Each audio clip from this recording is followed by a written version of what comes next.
কোনটা ভাল লাগে? এই চকলেট ভাল লাগে? হ্যাঁ, ওয়াও, এটা চকলেট আর এটা চামচ। এটা টেস্টি, ভাল লাগে। চামচ দিয়ে খায়? ও, তুমি জানি এখন কোনে গেতাছ? ও, তুমি দাদি গেতাছ? ও। আমি আর নাজিয়ার দাদির বাড়ি আয়া পাইলাম। তো নাজিয়া সিঁড়ি দিয়ে উঠতেছে আর আমি কইতেছি আহ তোমারে কুলে নিয়ে উঠি। তো নাজিয়া কুলে উঠবো না, একলা একলাই যাবো। দেখো কিরকম মাতবুরি করে। নাজিয়া ওর দাদিরে সারপ্রাইজ দিব, ওই জন্যে আমারে চুপ করে থাকবার করলো, কথা কবার না করলো।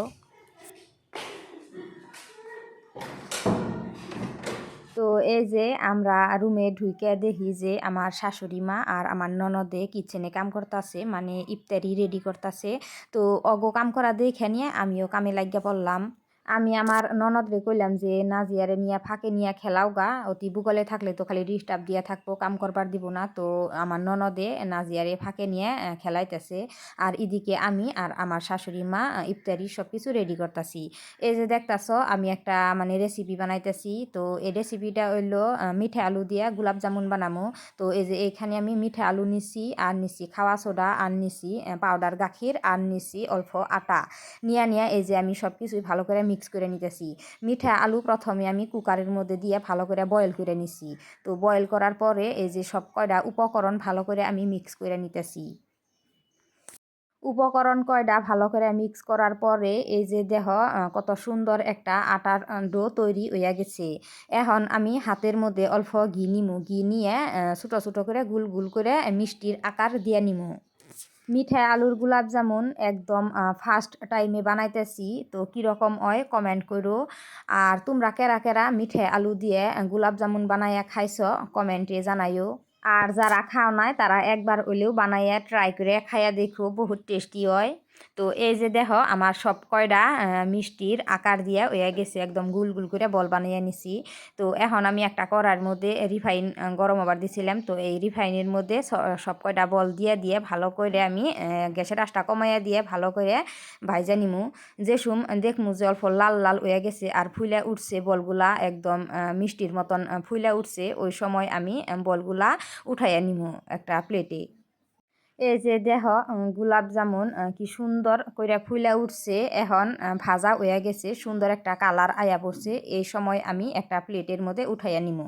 মিঠে আলু দিয়া যে গোলাপ জামুন বানিয়ে খাওয়ান যায় এর আগে আমি জানতাম না, আজকে আমি ফার্স্ট টাইম বানাইলাম। নাজিয়ার আব্বা কয়দিন আগে বহুত কয়টা মিঠা আলু আনসাল। তো মিঠা আলুগুলা খুব একটা টেস্ট আসাল না, মিঠা আসাল না, একদম পাইনছে। তো নাজিয়া তো খাই নে, আমরাও খাইতে পারি না পাইনছে দেখে।